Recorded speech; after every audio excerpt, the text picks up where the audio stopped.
alarm clock, or not so sweet sound. I'm sure everyone can recognize this little annoying tone, as it always what interrupts one of the most vital processes of the human body, sleep. Although the true function of sleep is still debated by scientists, we do know that it is necessary in order to function effectively and productively. After all, we do spend 24 years of our lives sleeping, so it had better be important. Throughout the speech, I will define sleep and its stages, provide causes and effects of sleep deprivation, and describe some of the most common sleep disorders. According to Merriam-Webster Dictionary, sleep is defined as the natural periodic suspension of consciousness during which the powers of the body are restored.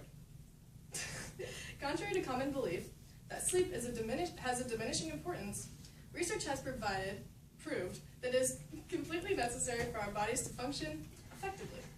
In the U.S., the average adult gets roughly 8 hours of sleep a night, and children get about 9 hours. The body uses this time to accomplish many things. Some include forming and repairing tissues, muscles, and bones, increasing the productivity of the immune system, rebuilding memories, and restoring energy levels. But in order for the body to complete these tasks, it requires a recurring cycle of 5 distinct sleep stages.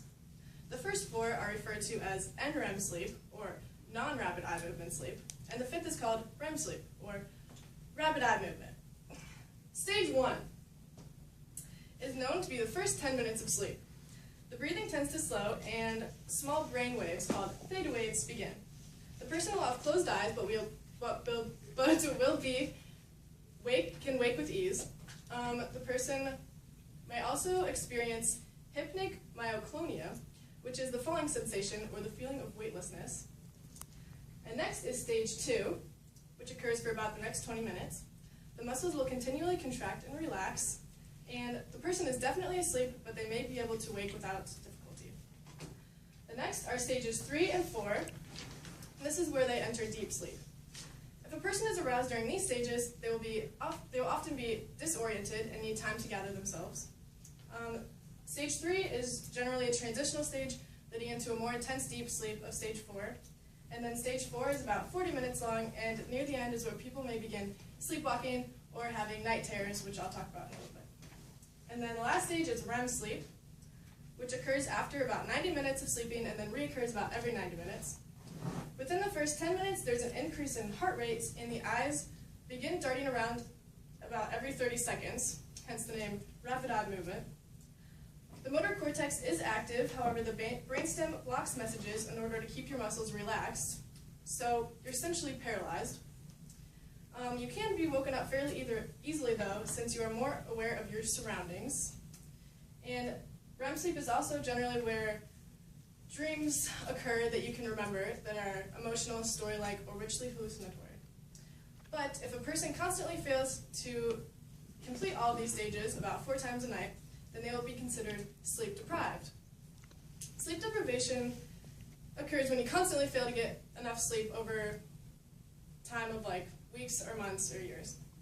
According to Brian McClure, a noted sleep researcher, 20% of the population is affected each year by sleep deprivation, which would be equivalent to an estimated 62.7 million Americans. Some causes of sleep deprivation include taking stimulating drugs, such as caffeine, which gives you more energy and delays or prevents a person from falling asleep. The amount of time a person chooses to sleep based on their need to complete certain tasks. Thus, it's easier for people to neglect the amount of sleep we need with a society that places a higher value on constant activity and discourages sleep. And lastly, most people view the idea of sleep as a sign of laziness rather than a medical necessity. And some effects of sleep deprivation. Some studies suggest that 28% of high school students fall asleep at least 1 time a week during class.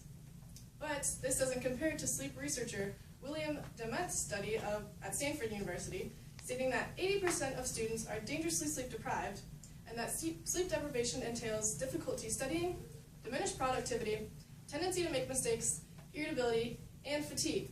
And sleep deprivation also affects health and may lead to various disorders, such as insomnia, which is characterized by difficulty falling and or staying asleep, and its opposite, narcolepsy, which is a sleep disorder characterized by uncontrollable sleep attacks. Sleep apnea, which is a somewhat more common disorder that causes the sleeper to temporarily stop breathing until their decreased oxygen levels cause them to wake up. And lastly, night terrors, which are a sleep disruption that seems similar to a nightmare, but are far more dramatic in presentation, and people also have seldom memory of, since they occur during stage 4, which is a deep sleep.